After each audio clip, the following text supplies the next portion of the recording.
क्या फील है यार, क्या माहौल है। पहाड़ों में चलने का अलग ही माहौल होता है, क्या अच्छा फील होता है।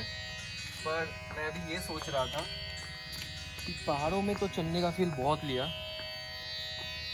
काश मैं कभी पानी में चल पाता। आज हम चलने वाले हैं एक ऐसी जगह पर जहां पानी ही जमीन और जमीन ही पानी है। Walking in A mangrove forest. इस सफर में मिलेंगे हम खुद से, खुद की आंखों से, क्योंकि आज हम जहां जाने वाले हैं वो अपने शायद ही पहले कभी देखा होगा। Fish fry. मैंग्रोव की गलियारे में बसी हुई, विरासतों की खजाने में दबी हुई, पानी में डूबा हुआ इन दुकानों में जायके बिखरे हुए हैं, मोहब्बत की दरवाजे खुले हुए हैं। आइए मेरे साथ आप भी कदम रखिए, थोड़ा पैर भिगाइए, थोड़ा जायके का मजा लीजिए। लोग जा रहे हैं मुन्नो आइलैंड से संब्रानीकोडी आइलैंड।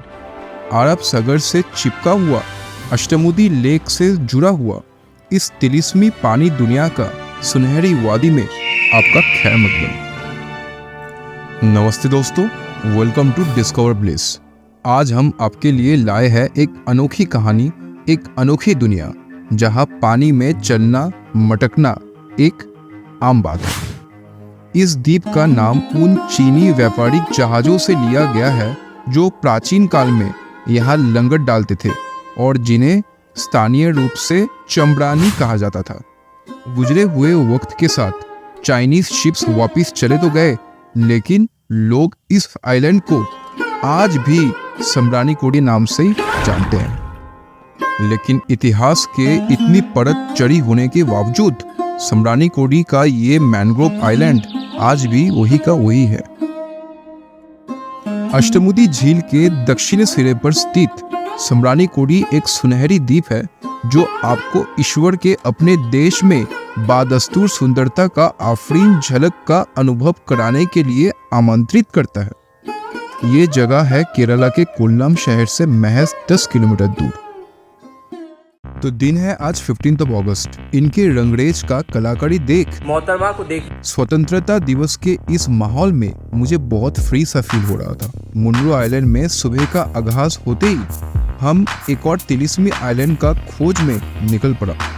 मौसम के साथ राह का जो सुरूर मिल रहा था उससे मेरा रूह को खूब सुकून मिल रहा था और मैं सुबह सुबह गाने लगा।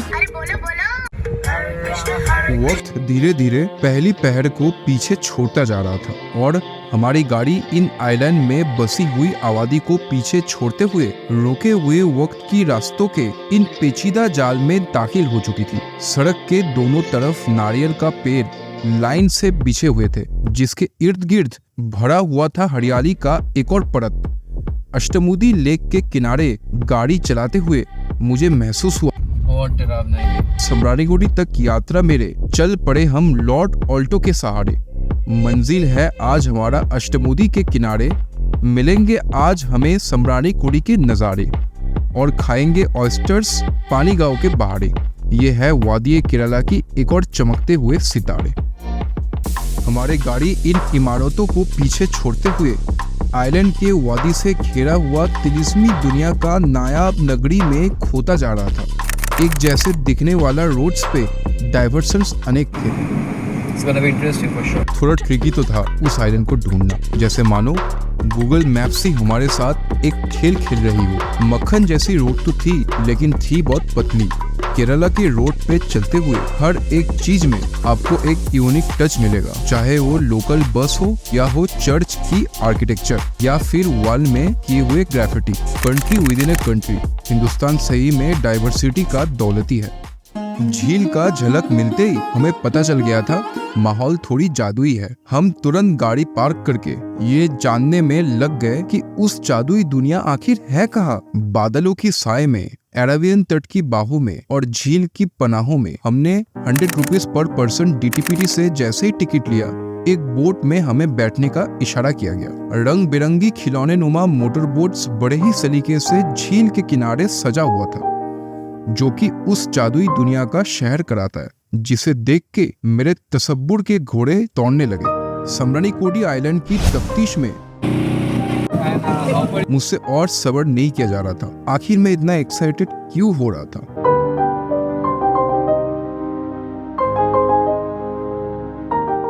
क्या आपने कभी पानी में चलने का सोचा है? अष्टमुदी लेक में ये एक ऐसा मुकाम है जहाँ पानी की गहराई सिर्फ 2 फीट है। विशालकाय स्विमिंग पूल नुमा इस जादुई आइलैंड मुझसे रूबरू होते हुए कहा, चलो मेरे साथ, खुद को खोज लो, ये जहाँ है खुद का, बस इसमें डूब लो। और अगर आप ये सोच रहे हैं कि इज इट सेफ, तो जवाब है यस, इट्स सेफ। पानी की लहरों में यहाँ नहीं कोई संकट, अगर पहुंच गए तो आंखों को मिलते रहते ढेर बरकत।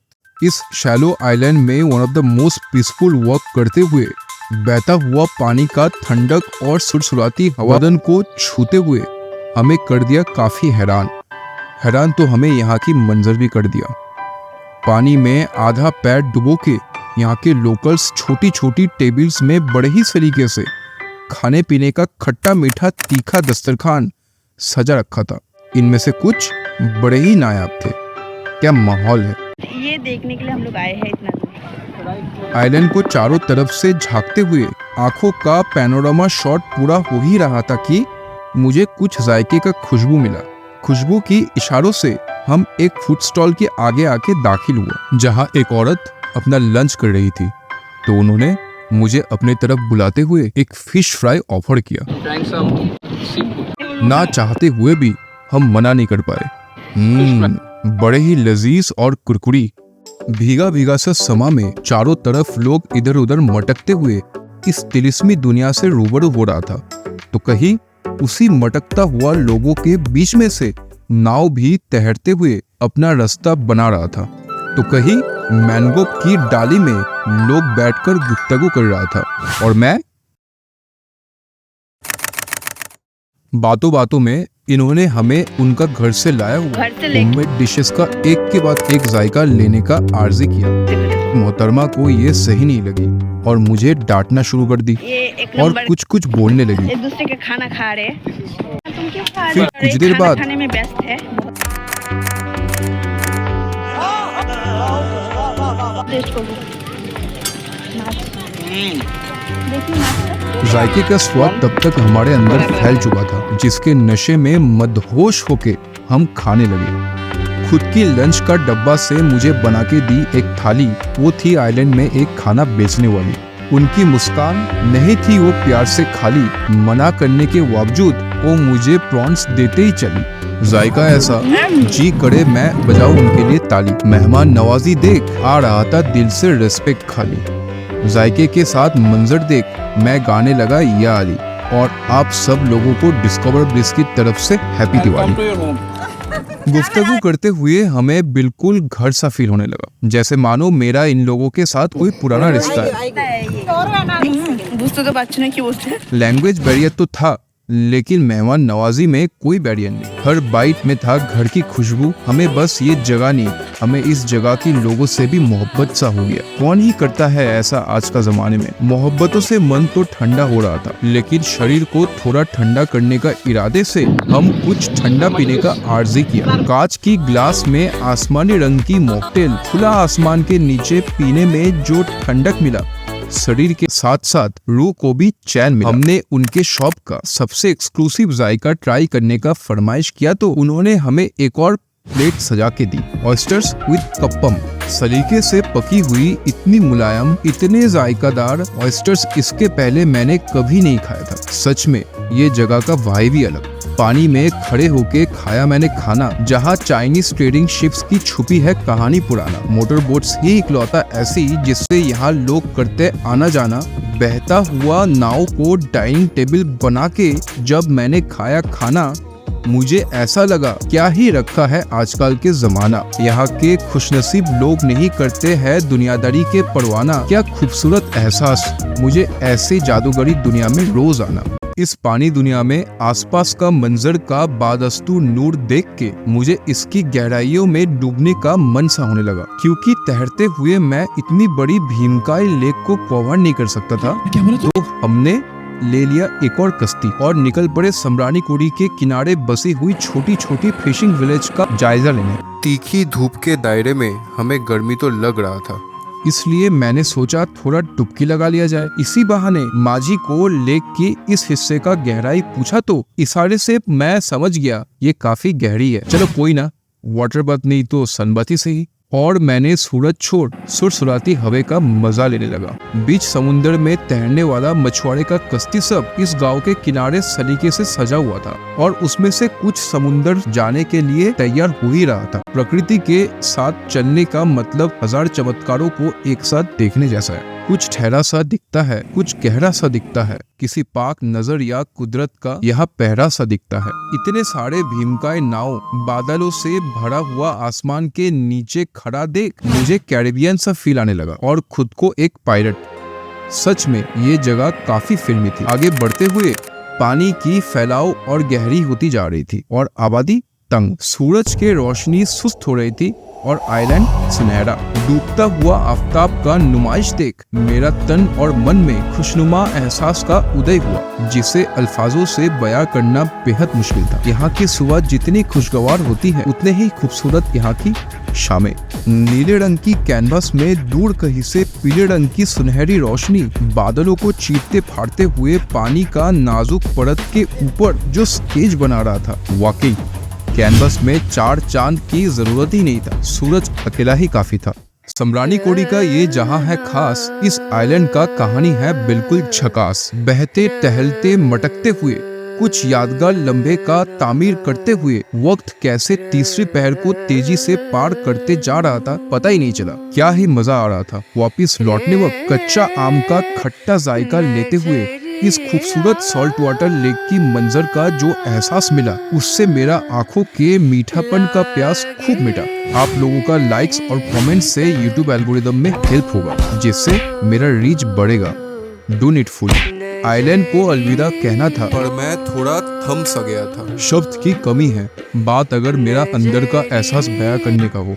ये महज बस एक आइलैंड है, लेकिन मुझे यहाँ आके काफी कुछ सीखने को मिला। फूलों से तुम हंसना सीखो, भंवरों से तुम गाना, दरख्त की डाली से सीखो, फल आए तो झुक जाना। हम मेनलैंड की तरफ लौटा जहाँ गाड़ी पार्क किया हुआ था। वैसे तो हम लोकल फूड का जायका सम्रानी कोडी में लिया ही था, लेकिन केरला के मशहूर पर्ल स्पॉट का जायका लिए बिना जायके का सफर मेरा अधूरा सा लग रहा था। झील के किनारे हमें एक लेक व्यू रेस्टोरेंट मिला, तो मैंने पर्ल स्पॉट फिश ट्राई करने का फरमाइश किया। केरलन स्टाइल करीमीन फ्राई हमारे हवाले किया गया, तो जाफरानी रंग इसको क्या टेक्सचर दे रहा था। रियायती मसाले में नहलाकर फिर तेल में तहरा कर मछली को जो डीप फ्राई किया गया, उससे ऊपर का परत काफी कुरकुरी बनी थी और यही कुरकुरी परत खाने में उतना ही लजीज। नींबू और सलाद जायके में चार चांद लगा दिया। इस पर्ल स्पॉट फिश का स्वाद ऐसा जो मेरा दिल में एक स्पॉट हमेशा के लिए बना लिया। यही था मेरा सफर आइलैंड का, सफर सम्रानी कोडी का। हर लम्बे में महसूस हुआ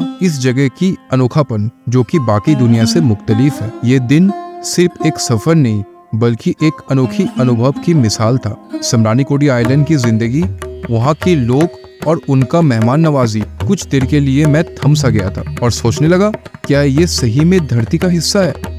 लोग बेकार में कलयुग का बदनाम करते हैं। इस जादुई दुनिया का सैर करके मेरा रूह तर हो गया। किसी अजूबे से कम नहीं है ये नायाब दुनिया। अगर आपने ऐसे आइलैंड के साथ पहले कभी रूबरू हुए हैं तो प्लीज कमेंट में उस जगह का नाम जरूर मेंशन करें। मैं जा रहा हूँ अब आराम करने, क्योंकि आज मैं काफी थक गया। कल मैं जाऊंगा एक और आइलैंड की 30वीं दुनिया में, नए दिन, नए मंजर, नई दास्ता और कुछ नायाब कहानियों के साथ। सी यू सून।